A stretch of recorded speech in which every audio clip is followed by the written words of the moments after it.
1.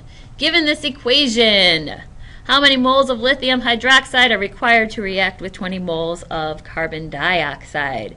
First thing you need to do is, that's right, balance it. So we're going to balance this equation.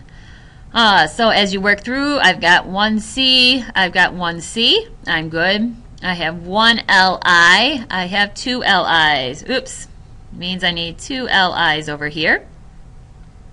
That gives me 2 H's. I have 2 H's. Now I need to look at my O's. I have 3, 4 O's.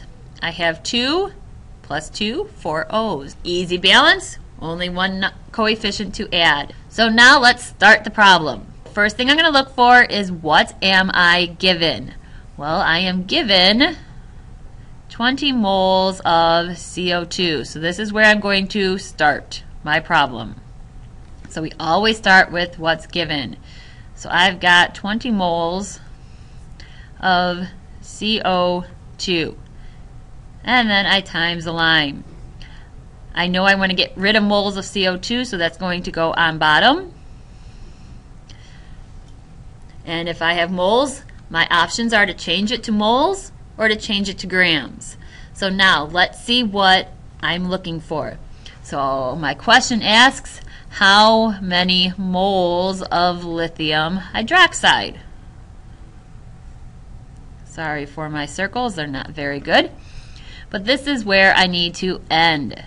That's what I am looking for. So this is a mole-to-mole problem, so this is a number 1. So that means I'm going to change to moles of lithium hydroxide, or LiOH. Moles of CO2 are going to cancel, but I need some numbers. So numbers that I'm going to put here, where are they going to come from? These are going to be my coefficients. So I'm going to look up in my problem. In front of LiOH, I have 2, so I'm going to put in a 2. In front of CO2, I have 1, since nothing's written, so I'm going to put 1. Now all I have to do is multiply. 20 times 2 is 40 moles of LiOH. Now, I know you guys, and you hate to write all your units out. I encourage you, however, in stoichiometry to really write out something that's going to tell you what you're working with. If you start just writing numbers, you're going to lose where you are in this process. So somehow tell yourself you're doing moles and what substance you're working with. It's going to make it easier for you to get through. Plus then it's going to be easier for me to give you some partial points if it's a simple balancing error. If I can't follow what you're doing, I can't give you those partial points. So really write out the unit and the substance for everything as you go through. So let's try another one. So in photosynthesis, I've got plants that use energy from the sun, and they produce glucose, which I gave you the formula of, and oxygen. This is from the reaction of carbon dioxide and water. The first thing that should stick out to you is we don't have a reaction. Good thing is most of the time I'm going to give this to you, but doesn't hurt to practice those chapter 8 skills and write out a reaction. So I know that carbon dioxide reacts with water, and it produces C6H12O6, and oxygen. Of course, oxygen is Hofbrinkel, so we do a 2. So now we're going to go through and balance this. So I've got C6, so I need 6 C's. I've got 12 H's, so I need 6 times 2 to get 12 H's. Now all of those O's, I've got 6 times 2, I've got 12 O's, plus another 6 O's, so I've got 18 over here.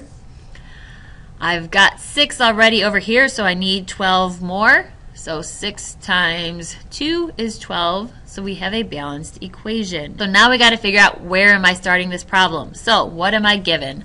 I have 3 moles of water. That is where I'm going to start my equation.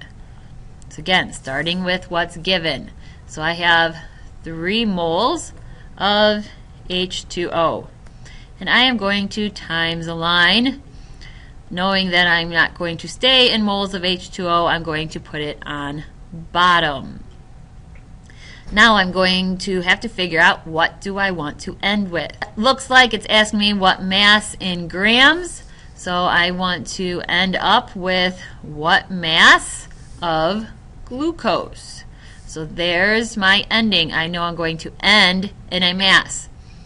Well, since my substance changed, I can't just go moles to grams. So I need to go, changing one thing at a time, moles to moles.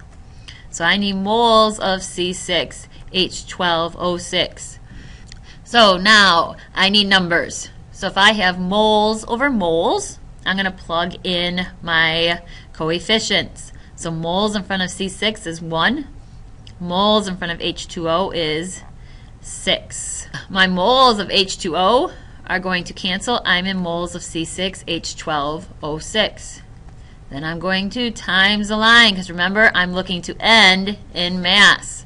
So I don't want moles of C6H12O6, so it's got to go on bottom. I'm going to change then to grams of C6H12O6. So again, changing one thing at a time. Kept the moles the same, changed my substance. Kept the substance the same, can change the unit. So if I have grams and moles, moles is always 1. Grams, then I have to determine what it is. I need a mass. C is 12 times 6. Going to add that to my hydrogen, which is 1, and I have 12 of them. And then add that to my oxygen, which is 16, and I have 6 of them. Now, when you're finding the molar mass, another common mistake you're going to see is if you had a coefficient in here, you're going to want to multiply that to get the molar mass. We don't need to. All you need is a straight molar mass without the coefficient in front of it, because you're using the coefficient over here. So you don't want to reuse the coefficient over here. So when you're using a molar mass, you're going to use it straight from the formula, not taking into account any of the coefficients.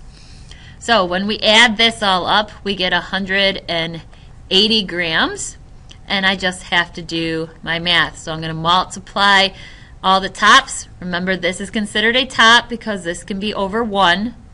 So multiply all the tops, divide it by the bottoms, and I get 90 grams of C6H12O6. On to the next practice.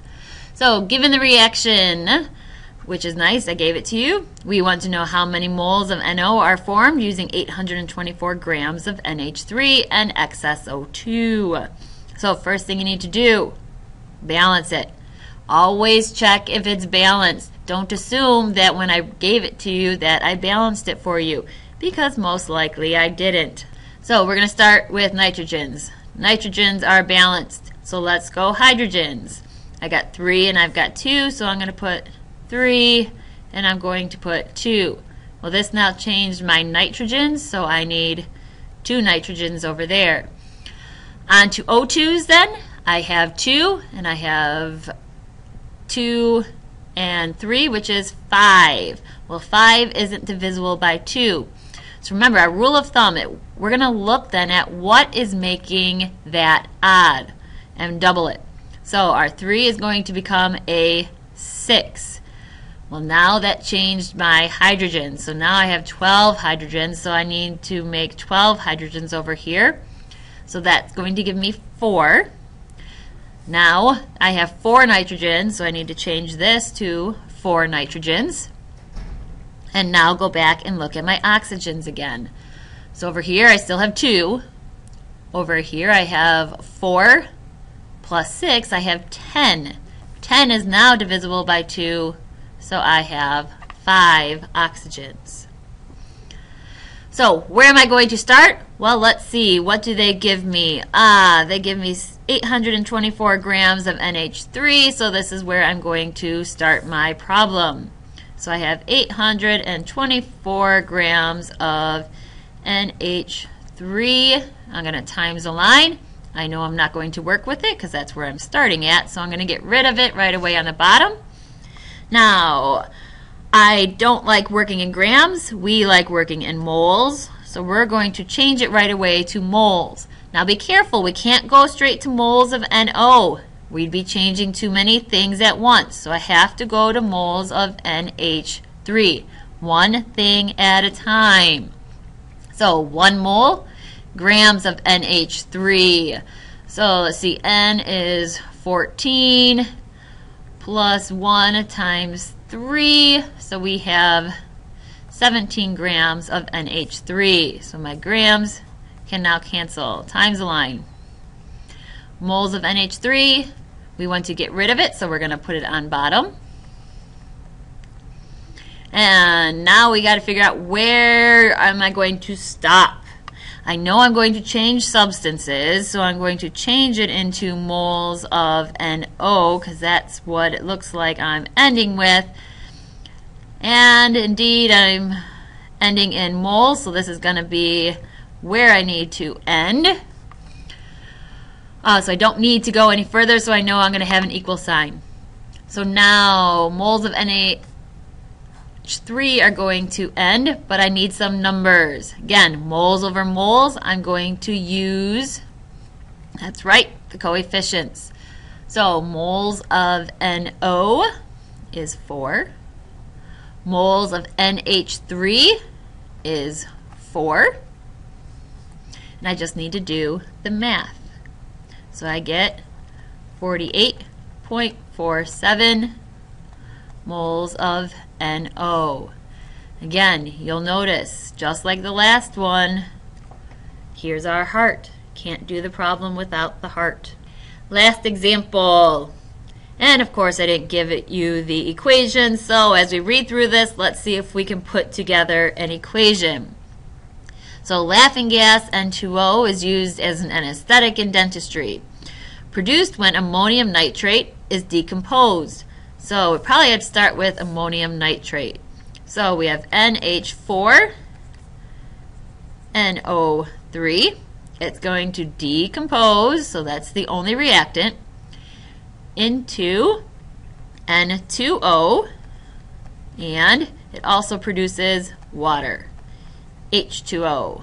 So how many grams of ammonium nitrate are required to produce 33 grams of N2O? So where am I going to start? You probably want to tell me 33 grams of N2O, and you'd almost be right. You need to start first with balancing the equation. So as we look, I've got N and N, so I have 2 N's with 2 N's. A lot of you will miss that because the N's are separated. Be careful with that. So we have 2 N's, 2 N's. I have 4 H's and 2 H's. So we're going to multiply that by 2. Now I have 3 O's and I have 1 and then another 2. So I have 3 O's. So it's really that easy to balance. So now we can begin with our 33 grams of N2O. So 33.0 grams N2O. And we're going to times the line. Get rid of it, it's going on bottom. Oops, N2O. We can't work in grams, so we have to change to moles of N2O. So 1 mole, since we're moles and grams together. So N2O, we've got 14 times 2 plus 16. So we've got 44 grams of N2O times the line. So grams canceled. Now we want our moles to cancel. So we're going to put moles of N2O on bottom so that they can cancel. And we're going to change it to moles of, let's see, we're looking for grams of ammonium nitrate. So this is where we're ending. So ammonium nitrate, and our number is 1. So Sorry, I'm getting a little ahead of myself. So moles of ammonium nitrate. Then we plug in our coefficients. So 1 N2O is also 1 times the line. Now we want to get rid of moles of NH3 NO3, and we're going to change it back into grams. So 1 mole again because it's moles here, and then grams of NH3 NO3. So we've got here 14 plus 4, 1 times 4, plus another 14 plus 16 times 3, and we get 80 grams of NH3NO3. Then it's just a matter, since that canceled, of doing our math, and we end up with 60 grams of NH4NO3.